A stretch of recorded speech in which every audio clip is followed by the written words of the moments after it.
you are very like peculiar because you work 14-hour work days. Like I think like normal person probably works from 9 to 5, but say they work from 9 to 5, like that's 8 hours a day. They now have this time from 5:30 to 11, and how they choose to spend that time is very crucial. Like, are they going to spend that time watching TV, watching Netflix, or are they going to spend that time doing something that can eventually help them quit their 9 to 5 job, like doing something they really love in that chunk of period of time? So that's something I challenge you, people that are watching this video, listening to this podcast, to kind of like evaluate, like, what are you doing with that extra time? Like, what are you doing on the weekends? I think that's exactly my philosophy as well, right? And so as you sort of start accumulating income, right? And that's from working your day job, that's from your side hustles, you're going to start having a pile of cash. And the next thing that you need to spend time on is like, how are you going to deploy that cash? I think, again, being Asian American, right? Like my parents, it's high cash underneath their mattresses. Like it wasn't even earning them interest, much less, keeping up with inflation. If you put into a savings account today, even if you had a large sum of money, you might get 1% back.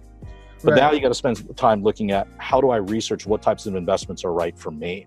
And so when you have more flows of income coming in, it allows you to put that money to work, and then puts you that much, every time you have a larger sum of money in some investment, you're building up passive income, right? The money that comes in while you're sleeping, not working. And, I think like Warren Buffett said, right? If your money isn't working while you're sleeping, you are going to die working, right? Which is not a good sort of scenario to think about. Yeah, and I think important. Social Security and pensions are disappearing. I mean, in most jobs, that's a rarity.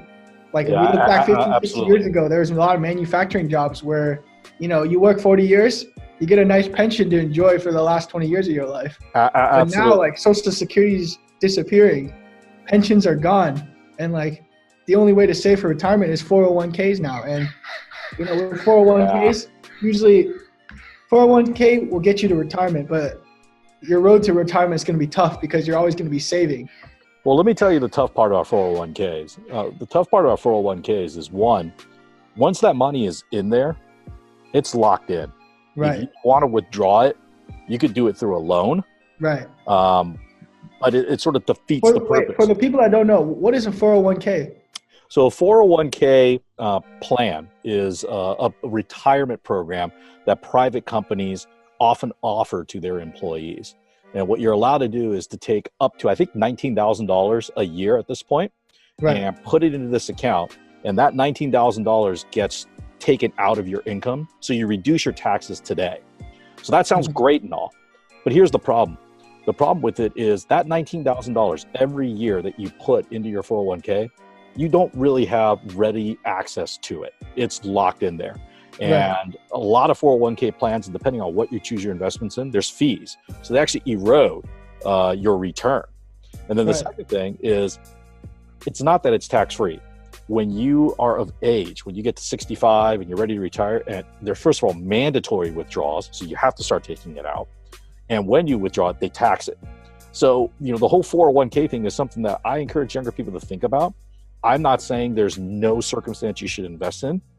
For me, if a company offers a matching program, for example, like they'll match up to 5%, put in 5% because you instantly get 100% return, right? If you put in $100 and they put in $100, that's 100% return. Definitely take advantage of that. The issue I have is the stock market. If you look at it, it goes ups and down. So you can't really predict by the time you retire and you need it, is it going to be on a down cycle or is it going to be on up cycle? And I know everybody talks about dollar cost averaging and all these other investment techniques. And yes, there's some truth to that, but just know what you're getting into, right? So 401ks could be good in the short term, but just know that, having worked 25 years and I've seen my 401k grow, I'm looking at that money saying, gosh, I'd love to deploy that into, for example, commercial real estate. Not easy to do if you have a 401k. You can do it through IRAs, but in order to get your 401k money into an IRA, there's only one way. You got to quit. You have to leave the company. If you don't, it's locked into that 401k. Yeah, and I think 401ks are a great way for you to start saving towards retirement. But how I kind of view that sort of space is that I should only be putting in, like personally, I would only put like 5 to 10% of whatever my income into stocks, IRAs, and like investments towards retirement, because I feel like there's just so much better ways to use that money. Like you said, like agreed, investing into real estate and like investing into a business. Like those are just much better ways to use your money as opposed to having it locked up in stocks. That's like, right. That's a traditional way that we all grew up hearing other people tell us to do. Oh, okay, invest in stocks, invest in retirement funds, so we can take that money out at 60. But like, there's just so many other ways to grow your money. So I think, Elvin, you and I are on the same page there. And I think you follow Grant Cardone. And so for anybody in your audience that's listening, heavily encourage, right? Your parents loved you. They taught you what they know, and they thought was best. But the truth is, the number one question that Grant asks, which I think is so true, look at your parents and say, is that where I want to be when I'm their age? Right. And for most of us, the answer is no, right? So they probably, have a limited view of how this stuff works. And so I would follow guys like Grant Cardone and sort of understand their thinking and maybe model some of your investment patterns and how you look at money through their eyes. Right. Okay. Yeah, I mean, that's excellent. So if you guys don't already follow Grant Cardone, he's a great person to listen to. I think he gives a lot of good advice about money, about life in general. So yeah, check him out. So we covered a little bit about entrepreneurship and how to get into that. Yep. If you are like, regardless of what age you are, whether you're a young person like me in college, or maybe you're not even in college yet, you're in high school, definitely give that a try if you're something you're passionate about. If you're working a job, take advantage of that time outside of your job to work. But now I just wanted to kind of get into like a different path that most people don't really talk about, because nowadays it's either, oh, you're an entrepreneur or you're an employee. No, like there's no other options. Like it's one or the other. If you're an employee, you're not successful. You're you're gonna retire at 60 and live a horrible life. Obviously, Andy's shown us that's not the case. Or you're an entrepreneur and you go on to, you work for like 10 years and now you're sitting in Cancun, Mexico, sipping a coconut. Right. There's a huge like misconception. I just wanted to clear that up. And the next thing I wanted to talk about were like, there's the majority of people in this world are employees. So me and Andy kind of wanted to talk a little bit more about how those people can get ahead, because the reality is that you can still be very successful as an employee. You can still make lots of money as an employee. So, and Andy has been a prime example of that. Like, he's made a lot of money, and he's probably going to like move on and like start his own business, but that's something he doesn't even have to do. He's just doing it because like that's his passion. That's what he loves to do. That's what he wants to create a bigger impact. So how did you, Andy, like become so successful as an employee? I know we talked about mastering one skill. Yeah. And what would you like, let's talk about someone who's in a job right now and they're just stuck, they're stuck there. They're not seeing a lot of growth. Their peers are kind of just, slowly climbing the corporate ladder. So talk a little bit more about that. Yeah. So when I first started working, and it's gotten worse, unfortunately, I think we often don't want to accept the responsibility that there might be something internally that we should look into and say, what can we change? What do we have control over to make our situation better? So often the first thing we do is we say, working sucks, my job sucks, my boss sucks, right? And it's really self-defeating when you sort of take that approach. So what I would recommend is take a moment of introspection and be really honest with yourself. And this can be sometimes the hardest thing to do, is to take a look at your situation and say, am I where I am today because of things that I have control over that I could be doing better? Or is it truly because I'm working in a toxic environment? That does happen. You can be working in an environment where you're discriminated against, where it's hostile, right? Where the culture isn't right. And, a lot of times, like, especially today, right? You can validate that. You can go to Glassdoor. You can go to, a bunch of social media outlets to go and look and say, I'm feeling this way. Is it just me, or is there a general trend that you're seeing? And I think 9 times out of 10, or maybe it's 8 out of 10, I don't have a real specific number, right? You're going to come back and you're going to say, it's not really the environment. The company's actually okay, right? It's me. And so when you start accepting responsibility for that, it's actually quite empowering, right? So now it's not, oh, there's nothing I can do and I'm stuck in this job that I hate. There's nothing, so I'm going to be unhappy, right? And then when you become unhappy, you become depressed. And when you become depressed, your expectations of yourself just get lower and lower and lower, to the point where, you know, we all know the stereotypical folks that's sitting behind a cubicle for 30 years, their career never advances, they don't have a lot of money. And then that's why, you know, people go, that's why you should be an entrepreneur. Where the reality is, if you had just taken a moment to say, well, what can I do better? And so, as you said, right, the first step after you've recognized that, look, I work in an okay environment, the job, the company is good. Mm-hmm.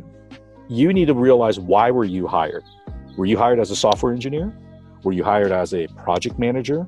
Were you hired as a business analyst? Were you hired as a strategist? Like, you have to understand like what you were hired for, and what are the skills that you need to really hone in on to be successful in that role. And, you know, I think my kids, I see this, and I think a lot of people have grown up where this delayed gratification idea just is no longer there, right? You want to be able to push a button and something instantly happens. And the truth is, when it comes to skill building, it takes time, right? It doesn't take 10 years, but to expect yourself to become, you know, amateur to expert in a month in any skill, generally not likely, right? So you got to put in the time. You got to get really, really good at what you were hired for. That's kind of your first step. So that's what I mean, right? Is like, focus on the skills. Focus not on the skills that you want, right? Like that has to be part of it. But the really important thing is to ask yourself, if you were your manager, if you were the boss of your, you know, the CEO of your company, what skills would really help the company, right? Align that with your role and just hammer at it. Work hard, out hustle everybody, right? Like, be the first to arrive, be the last to leave. Don't have this concept of, I got to have my weekend. I got to have my vacation, right? Work-life balance. Look, work-life balance is almost impossible. Yeah, in I think today's world. A lot of young people, like, they think work-life balance is a good thing, and they think like work-life balance is something that should be valued in a job. But as an employer, as a CEO, balance, but if you want success, if you want abundant wealth, gotta be a sacrifice somewhere. You have to make a sacrifice, right? And, you know, I've been married for well over 16 years. I've known my wife for 10 years prior to that. So we've been together for 20 plus years. We have 2 kids. I feel I'm very close with my sons. So, but I still work a lot. So I don't think that working hard and building your career necessarily means you got to give up on your life. It just means my wife and my kids are used to me going on vacation. And if something urgent comes up at work, I need to step out and handle it, right? It's not a binary situation. And so I think, you know, in addition to building your skills, is looking at the world through the lens of, what can I do with the word and versus making everything an or. That's been really powerful for me, right? Because if everything I could do is, you know, connected with and, then I accomplish more in the same amount of time. Right. And as an Andy. That's right. That's exactly.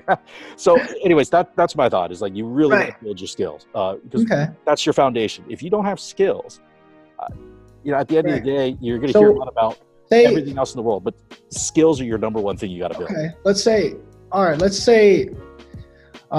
Chris was hired as a software engineer, and he starts building his computer science skills, his programming skills, and he gets pretty good at coding. He gets pretty good at his job, but then he's still stuck. Like, he's still stuck at where he is. Like, what would you suggest for someone who's like, okay, so one, they've recognized, all right, I have the potential to make a high impact in this company, and I'm going to take advantage of this opportunity and build my skills. And, you know, usually that leads to good things. When people see you really like making an impact, that leads to promotions, salary bonuses, getting put in like higher positions where you start managing people. But for someone, I think you've been in the corporate culture, there's a lot of politics involved. I've interned at a Fortune 500 company, and I know that there is a lot of politics. You know, just because you're great at a skill, just because you're really good at what you do, I think, you know, there's a lot more that goes into that. You know, certainly we all have run into that situation where you feel like somebody less capable is moving ahead, getting noticed. I'm doing all the work and I'm not,